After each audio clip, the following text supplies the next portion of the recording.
కూడా తెలుగుదేశం ప్రతిపక్షంలో ఉన్న అధికార పక్షంలో ఉన్న ఎప్పుడు చేనేత కార్మికులకు పోరాడిన పార్టీ తెలుగుదేశం పార్టీ అని మరొకసారి స్పష్టం చేస్తున్నా. 2007లో 3072 కోట్లు చేనేత రంగం రుణమాఫీలు చేయాలని ఆనాటి కాంగ్రెస్ ప్రభుత్వం చెప్పి మోసం చేస్తే గట్టిగా పోరాడాం. ఇప్పటికి కూడా నాకు గుర్తుంది. 2000 మేము పోరాడిన పోరాట ఫలితంగా 2011 ఆనాటి ముఖ్యమంత్రి రోసయ్య గారు చీరాల్లో మేము వ్యతిరేకంగా ఉద్యమం చేస్తే 109 కోట్ల రూపాయలు మాఫీ చేయించాం. అది చాలదని 110 కోట్లు చేయకపోతే 2014లో అధికారంలోకి వస్తానే 110 కోట్ల రూపాయలు రుణమాఫీ చేసి చేనేత కార్మికులకు ఇచ్చిన మాట నిలబెట్టుకున్నాం. ఈరోజు మీరు ఒకసారి చూస్తే ప్రతి ఏటా 2014 నుంచి 250 కోట్ల రూపాయలు బడ్జెట్ కేటాయించాం. 90,795 మంది కుటుంబాలకి 100 యూనిట్లు కరెంటు ఉచితంగా ఇచ్చాం.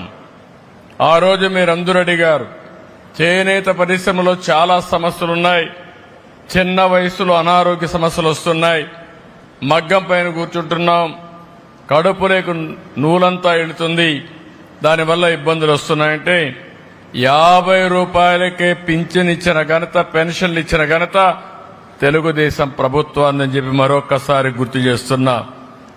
నూలు రంగులపైన 20% సబ్సిడీ ఉంటే దాన్ని 40% పెంచాం.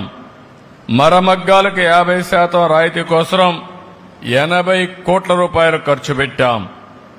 1,11,00,000 మంది చేనేత కార్మికులకి 2,000 రూపాయలు పింఛన్ ఇచ్చాం. ఆప్కో ద్వారా చేనేత వస్త్రాలు కొనుగోలు చేశాం. అంతర్జాతీయ మార్కెట్ క్రియేట్ చేశాం.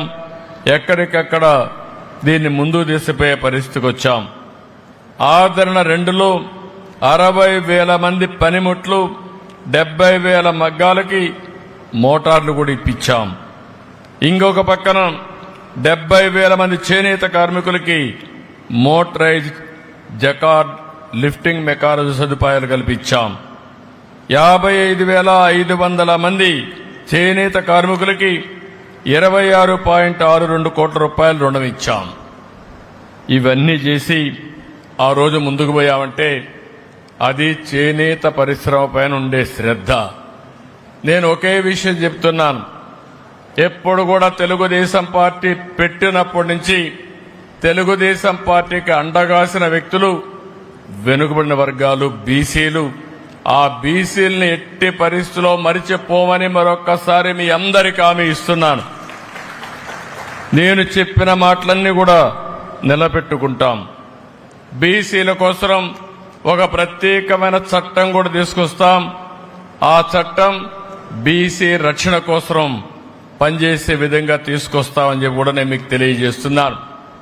బీసీల్లో చాలా కులాలున్నాయి, చాలా వెనుకబడి ఉన్నారు.